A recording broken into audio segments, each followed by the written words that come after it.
Quels sont les signes de sorcellerie dans une famille?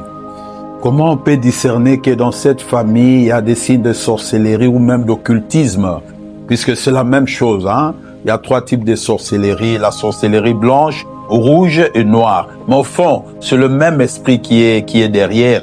La même devise de Satan dans Jean 10:10. Il vient pour détruire, égorger, voler. C'est le même objectif. Alors, comment on peut savoir que dans cette famille, en tout cas, il y a la sorcellerie? Quand vous voyez dans une famille la présence des enfants mongols, des enfants un peu kizengi, surtout les familles aisées, vous voyez une famille riche, mais avec la présence des enfants un peu mongols, un peu hébétés là, c'est déjà un indice. Quand vous voyez dans une famille, il y a trop de divisions, c'est-à-dire ils sont divisés. Il y a des membres d'une même famille qui ne se parlent pas. Quand vous voyez dans une famille, il y a des décès récurrents. Il y a trop de décès. Après une année, il y a toujours un mort.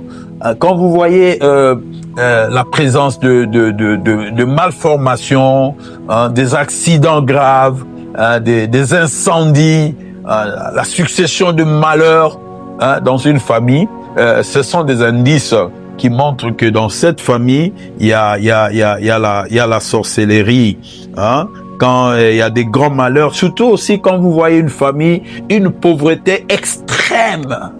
Donc, c'est-à-dire, même s'il y a la pauvreté, mais cette pauvreté, dans cette famille-là, elle est extrême. Généralement, ce n'est pas un fait du hasard. Parce que Dieu est bon, Dieu est juste, Dieu est fidèle. Mais quand vous voyez ces signes-là, surtout pour les gens qui cherchent à se marier, en tout cas, il faut bien réfléchir. Mais l'autre indice aussi, surtout, il faut bien observer la belle-mère. Hein, quand vous entrez dans une famille où la belle-mère elle-même en est à son 5e mariage, elle a fait des enfants avec 6 différents hommes, il y a toujours des divorces dans cette famille, il y a toute une famille, mais on ne se marie pas. Personne ne travaille, personne n'étudie, il y a personne qui sort du lot. Ce sont généralement des signes qui montrent que cette famille est emprisonnée, est dans les liens, dans les liens occultes de sorcellerie ou d'occultisme ou de magie. Et il faut beaucoup prier que Dieu vous oriente, que Dieu vous éclaire.